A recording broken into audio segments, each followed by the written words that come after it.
시작해 볼게요. 1번은 첫 번째 제가 드릴 수 있는 말씀은 일단 선생님 마음에 다른 원들처럼 이만큼 해줘야지라는 걸 버려요.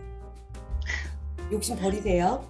그거를 내가 저거 다 해야지라는 이 스트레스 때문에 통제해야 된다는 느낌이 커요. 내 마음의 숙제가. 어차피 주 1회 하는 그 원 입장에서도 아이들의 영어 실력을 높여주기 위해서 하는 게 아니라 그 원장님한테 베리소리 하지만 엄마들한테 영어 하는 척은 해야 되겠고 돈은 받았고 뭐라도 하긴 해야 되기 때문에 선생님하고 같이 이제 일주일에 한 번은 해주는 거예요. 큰 기대를 하는 게 아니야. 그리고 엄마들한테도 영어 한다고 했기 때문에 원장님 입장에서는 돈을 받아야 하잖아요.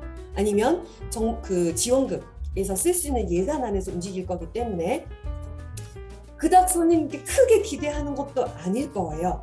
일단 우리 원에 왔을 때 일주일에 한 번씩 영어 한다라는 그 의미로 노출의 의미, 영어 좀 들었어, 노래 한번 불러봤어, 영어로 놀아봤어, 이 정도이지 더 이상 바라는 그쪽 욕심이에요. 허나 얘네들을 잡아야겠다는 마음을 버려요. 그 생각을 하니까 자꾸 안 잡힌다 생각이 드는 거예요. 봐봐요. 4세가 돌아다녀요. 선생님 일어서서 수업하세요. 왜 걔네를 앉혀서 꼭 똑같이 다른 반들처럼 이야기 불려주고 보여주고 그렇게 해야 돼? 일어서서 돌아다녀요? 그럼 난 이렇게 할 것 같아요. 라인업 한 줄 세워서 기차놀이 하면서 노래 부를 것 같아요. 움직이고 싶은 아이들이니까. 아무것도 할 일이 없는데 오라고 하면 쟤는 다른 장난감 만지고 있던 걔는 여기 올 이유가 없어요. 관심도 없고 별로 집중하고 싶지 않아서 내가 관심 있던 장난감 보러 갔는데 선생님이 아무 이유 없이 이리 와서 앉아? 앉기 싫어. 그럼 어떻게 하느냐? 가방에 있는 교구를 보고 걔가 종윤이에요. 종윤아, 친구들 보여줄 교구 좀 꺼내줄래? 일을 시키라는 거예요. 그냥 이 얘기가 아니라 또 아까 5세도 6세도 7세도 뭐 하다가 왜 혼자 막 항상 문제 행동을 하는 아이가 해요. 오늘은 얘가 떠들었는데 다음 날은 제가 떠들고 들어눕는 애는 항상 걔가 들어눕지 딴 걸 하지 않거든요. 걔네들을 내 편으로 만드는 거 걔가 할 일이 있어야 돼요. 임무를 주라는 이야기예요. 그래서 저는 예전에 어떻게 했냐면 뭐 지금이야 ADHD 뭐 이렇게 명명 지어 부르기는 하나 마음이 아픈 아이들 많거든요. 우리 교실에 가면 연령 불문하고 딴짓은 고사하고 관심 끌기의 일종이기는 하나 자꾸 걔 때문에 수업 진행이 안 될 것 같아. 어떤 선생님들은 걔를 불러서 선생님 옆에 앉혀놓고 수업을 해요. 초등 교실 같은 데 가면 교탁 옆에 걔 교실 만들어 놓고 특별 좌석인 것처럼 해놓고 하거든요. 특별 좌석을 만들지 마요. 걔도 자존심이 있어요. 앞에 앉기 싫어. 더 반항심만 생겨요. 걔 자리에 앉아 있지만 걔가 할 수 있는 그 아이가 할 수 있는 임무를 하나 만들어서 걔만 하게 해줘. 또 딴 애가 해요. 뭐라도 일을 자꾸 만들어요. 그래서 저는 우리 교실에서 제가 말은 하고 있지만 할 수 있는 수업 시간에 내가 하는 모든 행동들에 도우미들이 많았어요. 수용과 엄함이 공존해야 된다고 봐요. 제 개인적으로는 이걸 내가 받아들여야 할 것인가. 난 지금 스트레스인데 이 3명 때문에 한 명이 됐던 2명이 됐던 수업 진행을 할 수 없는 거에 스트레스가 되기 시작했고 나머지 아이들한테 수업적으로 피해를 주는 것이 아닌가. 여기서 내가 할 역할은 제지할 것인가 그냥 내버려 둘 것인가. 담임도 가만히 있는데 내가 어느 선까지 개입해야 되는가 이거잖아요. 근데 수연 선생님 반의 그 담임은 그냥 끌고만 가지. 그러니까 애들 눈에도 말없이 그냥 이렇게 쭉 끌고만 간다는 것 자체가 좋아 보이지는 않아요. 그래서 저는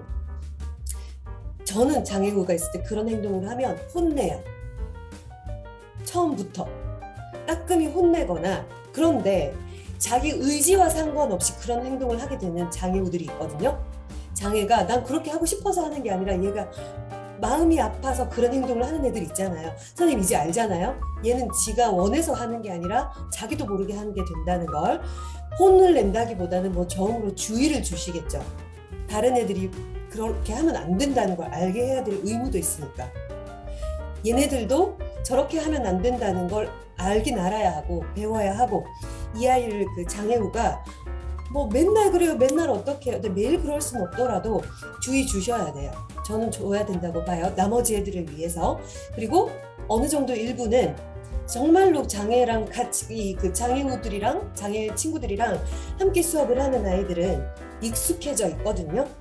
어떻게 생활해야 되고 쟤네들이 원래 그런 것에 대한 우리는 가끔 보고 올해 들어서 이렇게 좀 자주 마주치지만 걔는 처음부터 같이 했기 때문에 그러려니 하는 정도가 될 때가 있어요. 그래서 받아들이기는 하나 선생님 주의 주시고 혼낸다기보다는 주의를 주세요. 주의를 줘서 행동 수정을 할 수 있는 여건을 줘야 해요. 그리고 이 아이한테 얘기할 때는 눈 쳐다보고 눈 바로 보고 똑바로. 그러면 조금 눈치 빠른 담임들이 알아서 먼저 움직여요. 눈치 빠른 담임들. 근데 약간 맹하다, 별 관심이 없다 이런 담임들은 내가 뭘 하던 말던 뭐 이렇게 핸드폰 보고 있겠죠. 그건 지사정이고 난 내 시간에 충실하면 되니까 나머지 애들도 살리고 걔네들도 인정하고 있는 그대로. 걔를 아무렇지 않게 그냥 두는 건 포기는 아니지만 난 교사로서 그 아이들도 챙길 것 같아요. 똑같이 장애인이지만 일단 1달러 거기까지. 자, 그 다음 교실 밖에서는 내 권한 바뀌잖아요. 네, 내가 네. 일일이 뭐 어떻게 그 사건 사고를 이해할 수 있는 것도 아니고 테이크할 수 있는 것도 아니고. 선생님 학교에서 방과후 학교나 일반 학교에서 교사들이 책임 소지를 따질 때에 네. 교실 안에서 일어난 일인지 복도에서 일어난 일인지 학교 안에서 일어난 일인지 장소를 따져요. 선생님의 권한, 선생님이 케어해야 되는 임무 아니면 뭐 어디까지가 선생님의 바운더리라고 정해지는 개념일 수 있는데요. 네네네.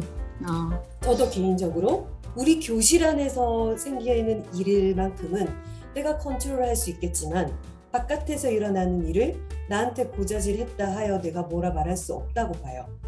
더군다나 난 담임이 아니고 우리 원에 왔을 때 목적과 우리 수업 시간에 모든 그 선생님 원에 오는 아이들의 목적이 있을 거 아니에요. 영어를 잘하려고, 배우려고, 성적 늘리려고 이렇게 온 거죠. 그거 하나를 위해서 정한 우리 원의 룰이 있나요, 선생님? 규칙. 5세, 6세에게는 be kind라는 규칙이 통해요. 친하게 지내, 웃어, 잘 지내, 이게 통해. 웃으면 되는 건 줄 알아요, 걔네들은. 웃으면 되고 금방 뭐 야 이러다가도 선생님이 자 서로 미안해 안아줘 그냥 안아줘 시키는 대로 다 돼요. 걔네들은 막 주무르는 대로. 5학년 6학년 여자인 척 하잖아요. 여자아이가 아니라 여자인 척하고 다 큰 척하고 사춘기 막 와서 존중받고 싶어하는 그 상태로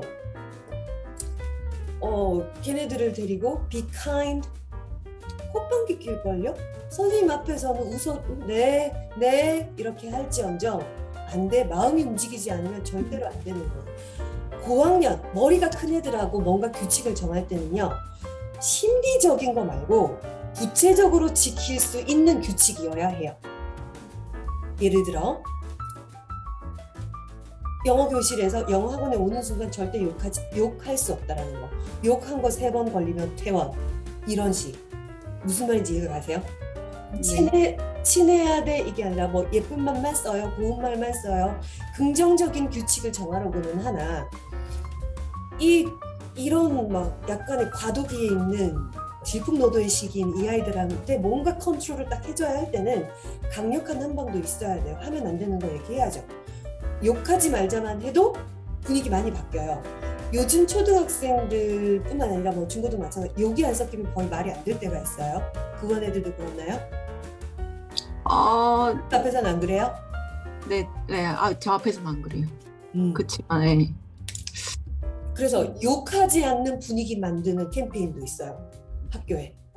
그냥 얘들은 욕인지 모르고 그냥 입에 붙은 습관처럼 막 아무것도 모르고 막 흘러나오는 어감이 말이 나빠서 계속 분위기가 흐려질 때 있거든요. 그래서 말부터 고치자 캠페인 때문에 말 고치고 뭐 고치고 전부 보면 머리 큰 애들하고 지키는 규칙들은 아주 디테일하고 구체적이에요. 지킬 수 있는 것들.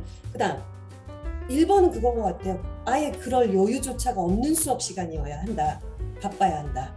딴짓하고 딴 얘기할 겨를 없어야 아예 문제의 근원 소지를 만들지 않는 게 맞지 않나? 그것도 싶고요. 애들 싸움에 선생님이 끼면 안 된다고 하잖아요. 왜?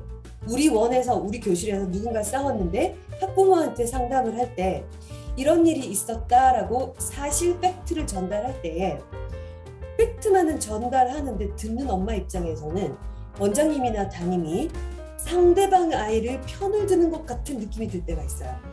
그럴 때 이제 일이 커지는 거죠. 그래서 아예 우리 원에서 해결할 수 있는 거 해결하면 참 좋겠지만 엄마한테 전달할 때도 조심해야 할 부분인 거. 그래서 아예 케어를 안 하시거나 하실 거면 아예 문제가 생기지 않도록 처음부터 발단이 없도록 만드는 분위기를 만들어 가시는 게 제일 우선인 것 같아요. 어쨌든 교실 안에서 다른 말, 딴짓, 수업과 되지 않은 것을 할 수 있는 여유를 주지 마시기를. 쉬는 시간이든 뭐든 안 하는 그게 중요할 것 같아요. 네. 감사합니다. 다음에 또 만나요. 늦은 시간까지 감사합니다. 감사합니다. 안녕.